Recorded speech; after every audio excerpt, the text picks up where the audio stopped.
Deep below the pools of core sat that ancient stellar temple, now run through by the shards of an ancient god. The whispered legends of blood cults and disappearances in the hills of the gorge gave way in the centuries preceding the rebirth of Rheatrix. It was thought that the growing prominence of sun worship and the forcible suppression of the old ways had ceased the echoes of the blood cult's barbaric chants forever.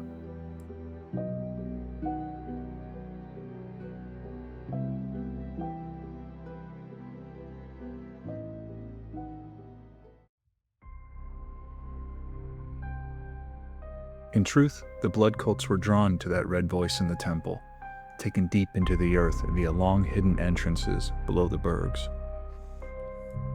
Driven further and deeper by a voice that showed them faces and spoke to their dreams. It was there the souls of Rheatrix's children were gleaned from the veil and imprisoned in those totem-like effigies. She crafted less and less of her creations as each year passed, the vessels she sculpted frozen in the moment of her failure to summon them.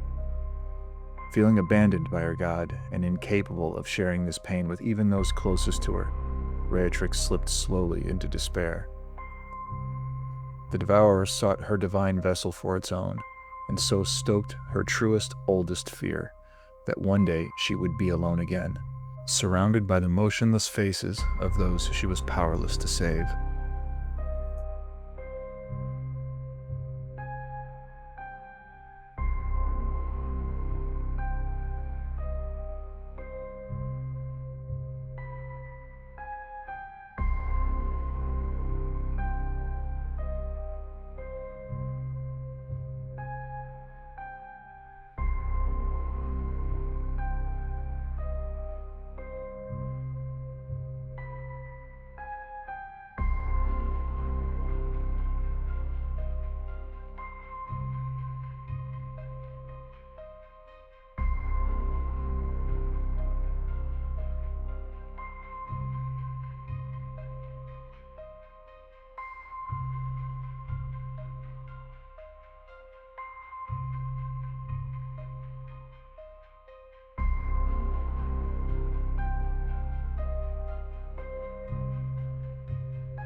We spoke already some of the man that melancholic prince called Urizen once was. It was speculated to be betrayal that led to his corruption by the blood.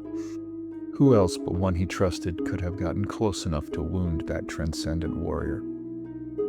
He can be found now in his old armor, wandering the outskirts of the palace lands, searching for the voices he hears beneath the earth.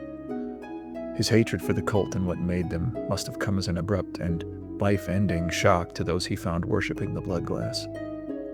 Though Urizen's heart was tired of beating, it was still very much his own, and it still had purpose.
Past the shards of that broken, devouring god lies the Hall of Effigies, the repository of countless trapped souls waving wisp-like in the unseen current of the river. They still remain eternally bound to these totemic stones, quietly calling out to be set free.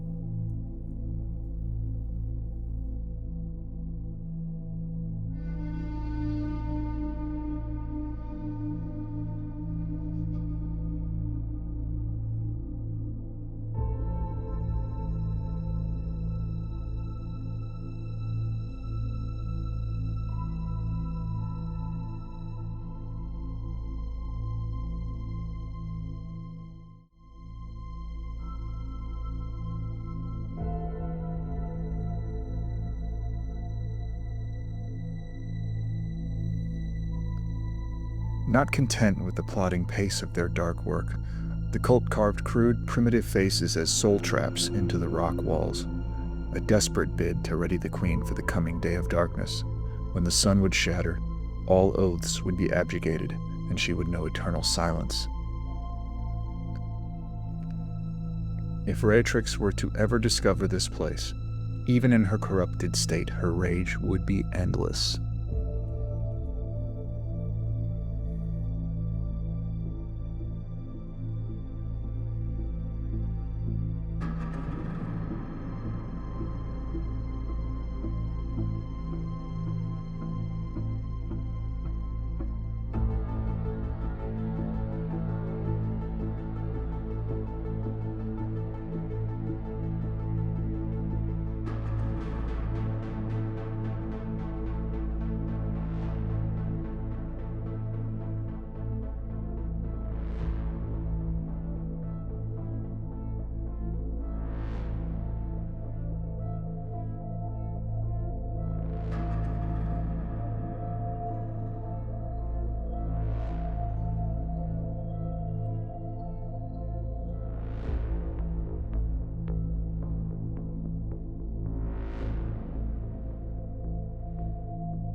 The Night Children are all that remains of the sons and daughters of the demigod Rheatrix. When the sun began to die and the great Archon ceased its counsel, the Devourer crept into her mind. Now her children are as she is, monstrous and twisted. The Redeemers stalk the surrounding lands, bringing all those they find to the blood. Passage from the Chronicle of Ashkelon, unknown volume.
I hope you enjoyed the second volume of Endhaven focusing on the Night Children. There will certainly be many more for this faction, though I'm toying with the idea of jumping between various demigods and their lands while I flesh them out, to give things a bit of variety.